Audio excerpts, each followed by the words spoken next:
Hi, I'm Laura Giordana from Nutanix Technical Marketing, and today I want to walk you through setting up users in Nutanix Enterprise AI and the user roles that you can create. These are the users of the system itself to download and manage models and create secure inference endpoints that can be used in applications. So as the default admin user here, I've set up my Hugging Face credentials and my NVIDIA credentials. I have a couple of models downloaded. And let's go ahead and look at how we can create additional users. So clicking on add users, we can see that there's two user roles that we can create. The first one is the admin user. So this is going to be another admin like the one we're logged in as, and then the user role, which will be a more limited view. So let's start with the admin role. So we're going to call this person Jane Admin. We'll give her a username and set her password. Next, we'll set up a user with the user role. So this is John User. He's a developer, so he wants to be able to try out different models, but we don't want him to be able to see everything that's going on in the system or be able to access users or anything like that. So that's why we've assigned him the user role so he can experiment with new models and create his own endpoints, but without seeing everything else. So before we log in as these users, let's just take a quick look at the model access control. So by default, all of the models in the repositories will be restricted to all users except for admins. So admins are able to come in and download any model. They can also manually upload or do a direct download, but for the user roles, they are by default disabled.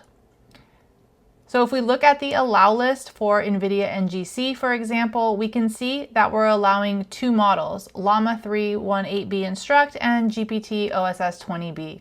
So keeping that in mind, let's come over to our list of models, and we can see that our admin has downloaded a Stable Diffusion model, but it's marked as non-compliant. So it can still be used by the admin, but it's just flagging that it's not in the approved list. So now let's go ahead and log out, and let's first log back in as Jane Admin. Since this is her first time logging in, she'll need to do her password reset and then log in with her new password. And once she's logged in, we can come over to the models page and we can see that she can see the same thing that the admin has access to. So she can see those models that were previously imported. She has access to the model access control tab. She can add new users. And so she has the same visibility and authorization that the super admin has. Now, if we log out and log back in as John user, same thing, he'll need to reset his password. And when he logs back in, we'll see that he cannot see any of the models. So he doesn't have access to the model control list. He has a much more limited view on the left-hand side. And if we come over to the NGC catalog, we can see he first needs to add his own personal key, so the credentials are tied to each user for the repos. And we can also see that the only models he's even allowed to select are the two that the admin has designated as allowed. So he is blocked from downloading the other ones, and he won't be able to download any of the Hugging Face models. So user roles give you a way to designate access for developers or other users, but in a restricted manner that you define.